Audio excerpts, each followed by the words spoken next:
Imagine for a moment, if God is all-powerful, why doesn't he just destroy Satan and his fallen angels once and for all? It's a question many of us have asked, and the answers are often as mysterious as the nature of God itself.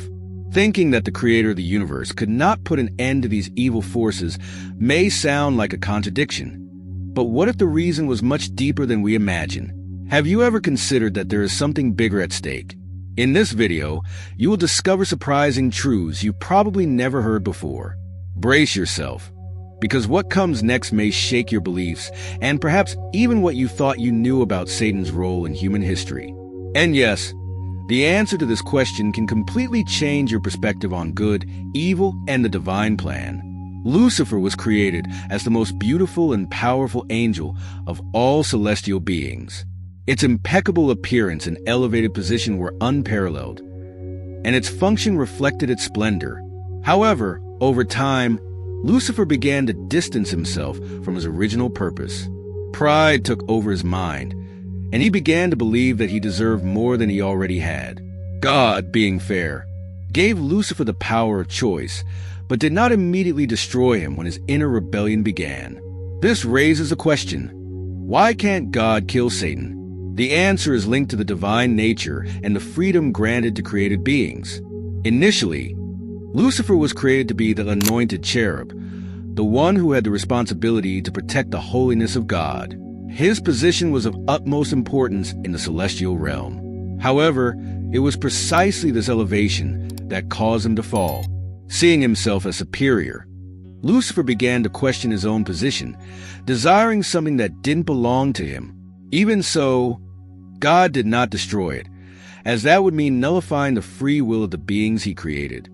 Lucifer's story reminds us that even the most powerful angels, such as Satan and his followers, are not simply annihilated, as their existence serves greater purposes within the divine plan.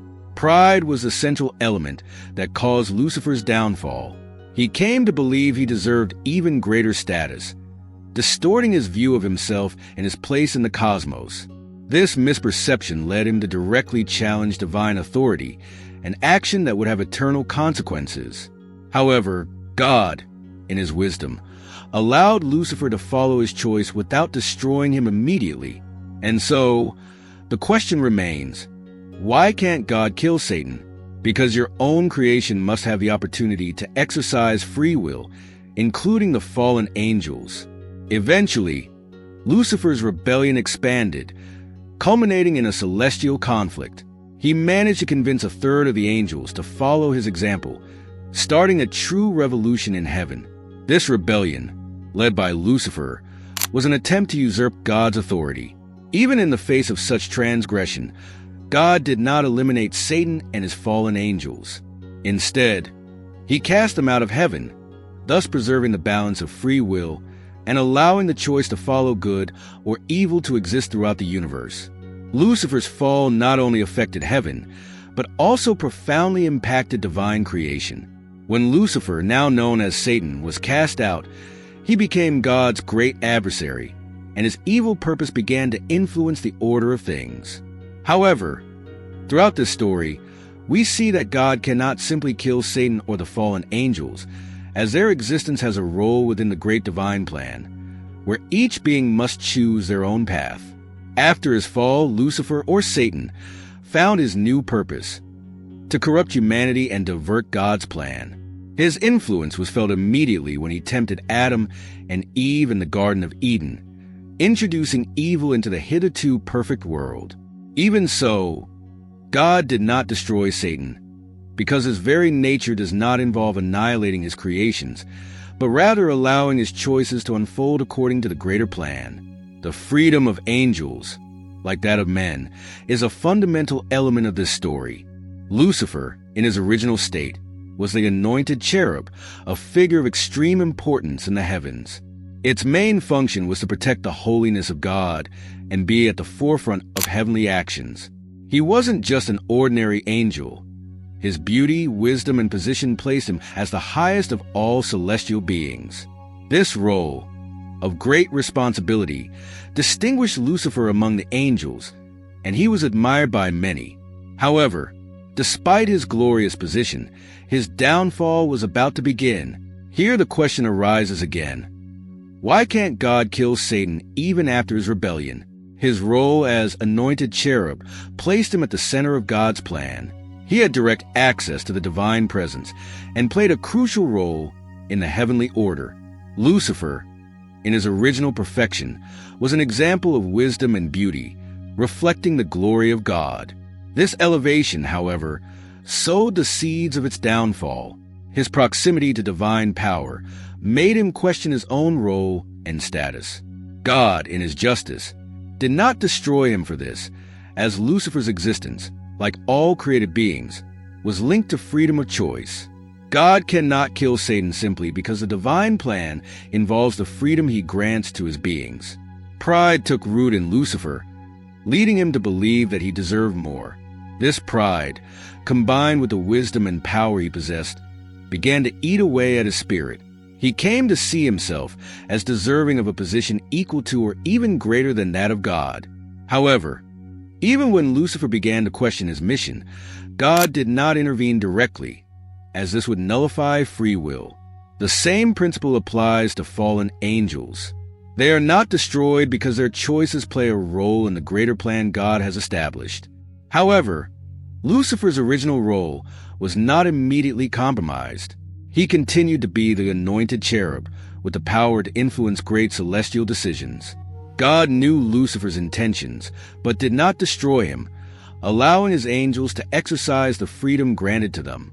The question remains, if God is all-powerful, why can't he just kill Satan and the fallen angels? The answer lies in the balance between justice and free will. Every being, angel or human, must have the right to make their choices, even if those choices lead to destruction. Lucifer's position also influenced many other angels. He was admired, respected, and his influence was profound.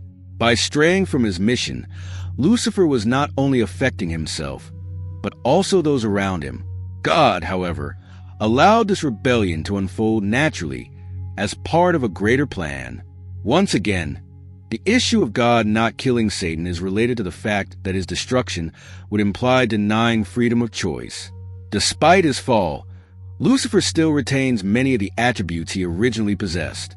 His wisdom and cunning, which were once used for good, are now directed towards evil. Still, God does not destroy it.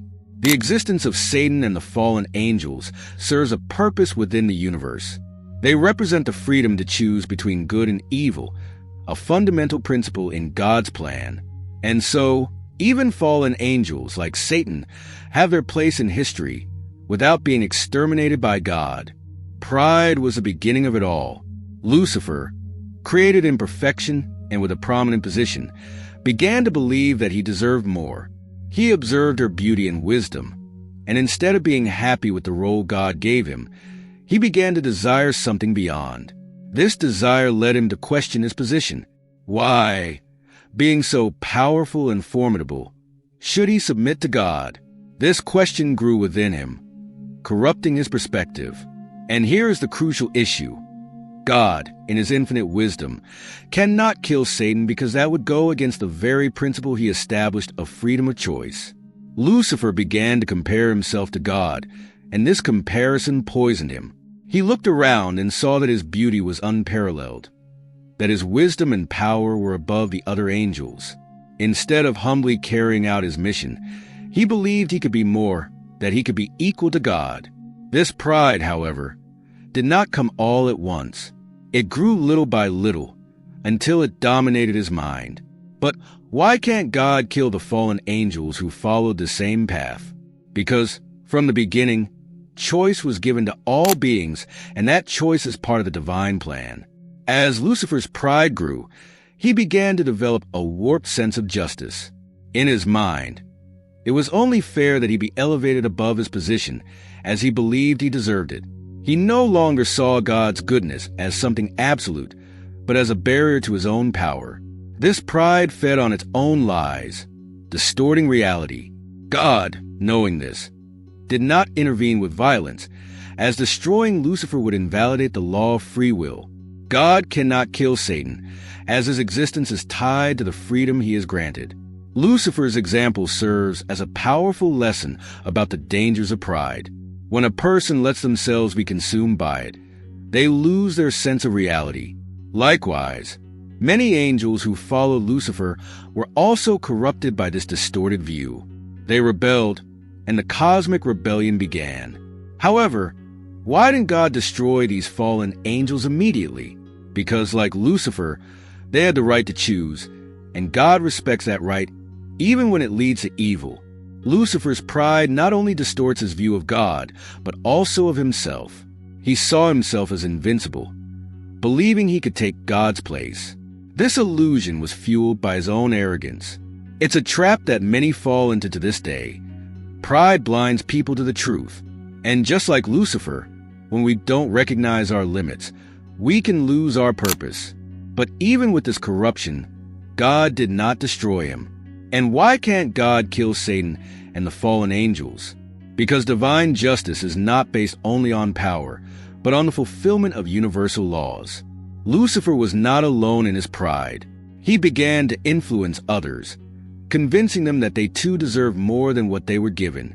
He twisted their minds, and many angels fell into this trap.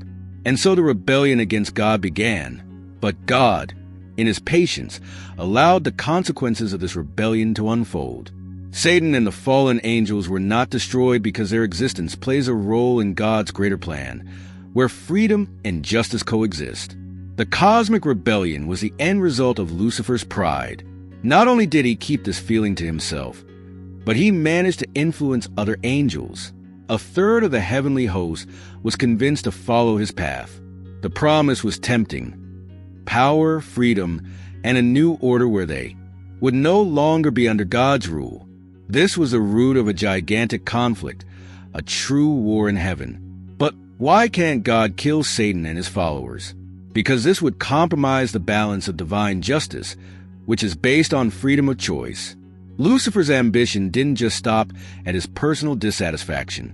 He planted seeds of rebellion in other celestial beings, using his persuasion to distort the purpose for which they were created. Many angels believed they could be more.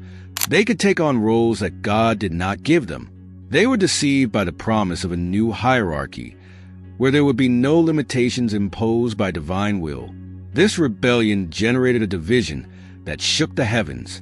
And even in the face of such disorder, God, in his wisdom, cannot kill the fallen angels, as he respects the system he created. The beginning of this heavenly war was marked by the corruption of the angels' original purpose. They were created to serve, worship, and protect, but pride blinded them. The battle that ensued was not just physical, but spiritual, with consequences that echoed throughout creation. Yet God allowed this rebellion to happen, not out of weakness, but because the choice he gave the angels could not be taken away. Killing Satan and his allies would violate the principle of free will that he established. Lucifer, now known as Satan, led an army of fallen angels in an attempt to take control of the heavens. They openly rebelled against God, resulting in a cosmic battle, something far beyond our understanding. However, even in the face of this insurrection, God did not destroy Satan and his people. Why? Because God is not only a being of absolute power, but also of absolute justice, and justice without freedom of choice would not be true justice. Killing Satan would be like nullifying the very essence of divine law. After the defeat in the heavenly battle, Satan and his angels were expelled from heaven and thrown to earth. But its existence was not extinguished.